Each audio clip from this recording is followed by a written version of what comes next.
Hello there. Today I wanted to take a look at a wine that's from the most popular producer of Soave Classico. This is Pieropan, and this is their 2023 Soave Classico.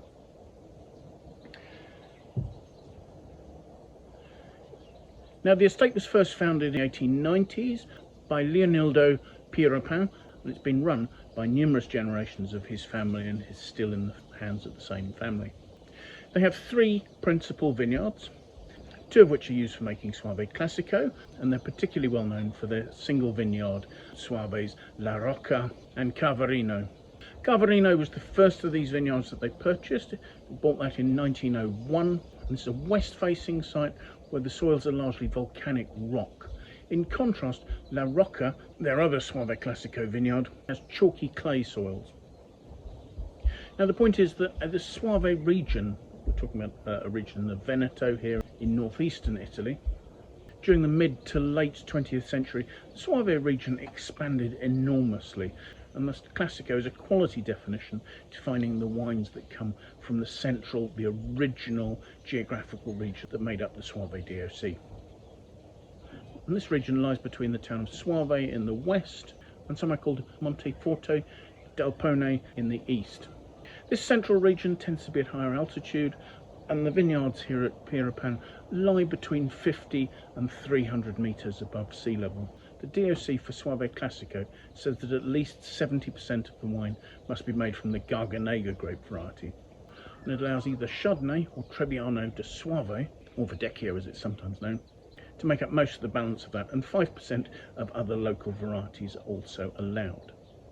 Pieropan, however, like to concentrate on Garganega, so they say that they will use between 85% and 90% of Garganega in the blend for this wine, with the remaining 10 to 15% being Trebbiano de Soave.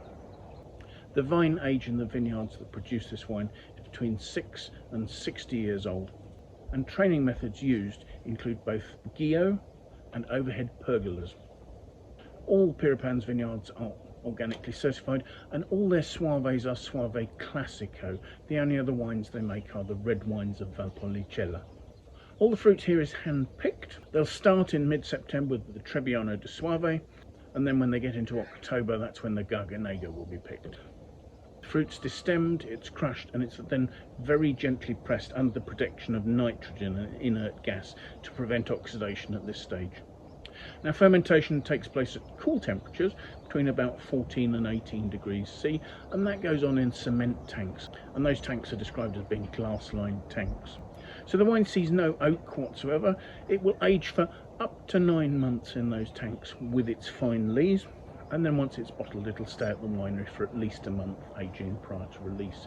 So really this is a wine that should be youthful and fresh, although I have seen suggestions that this is a wine that might keep up until 2040, so I'll be very intrigued to taste it and see if I agree with that. Taking a look at it, the first thing that's impressive actually for what is really quite a light wine is the depth of colour. There's really quite an intensity of this sort of medium yellow colour there. Swirling it, the wine only has 12% alcohol and actually is displaying some reasonable tears on the side of the glass, but they take a little while to resolve. So let's have a look at the aromas and see what we make of those.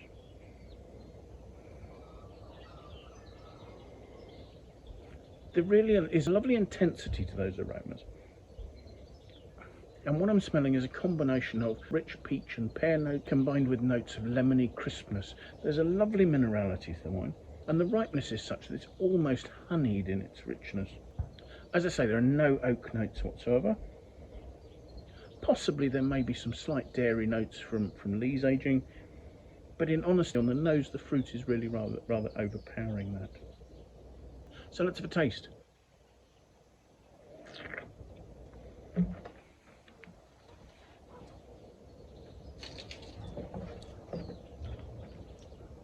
There really is a lovely crispness. The wine is mouth-watering. It's absolutely bone dry. And again, there's this lovely combination of sort of greenish fruit on a sort of a pear sort of style through to a more rich tropical peachy note. Very mouth-watering on the mid-palate. Again, that lovely citric note is coming through. There's almost a sort of a slight toasty, honeyed note. And I think that's fermentation aromas, to be honest. just giving that sort of slight toasty, almost a hint of gunpowder or spice on the mid palate. But really that passes quite quickly, and again you come to this sort of juicy peach note, rounded pear note. The intensity's good. The wine's richness makes you think it might have more than 12% alcohol. The flavours are lasting really well because of the wonderful fruit intensity. This is a very complete wine. I don't think it needs to age at all. I'm sure, given its balance, it's got really good acidity and the intensity of the fruit, that it has the ability to age. I'd be intrigued to see what it's like in 2040, but I certainly don't think that you need to age it for that long whatsoever. I think this would be a fantastic wine, nicely chilled as an aperitif. I think this is a really enjoyable wine. It's a very good example of Soave. It's a real classic and it's beautifully made. So I will leave a link in the notes below so that you can find out where this wine is available and what price it's at in your market. And tabs on that page can also take you to various additional information, such as notes on the producer, the winemaking, the region, the grape variety, price history. There's a vintage comparison area there, and you can see what the critics and what other users have had to say about the wine. So thank you so much for watching. If you have enjoyed the video, do please press the like button. We'd really appreciate that.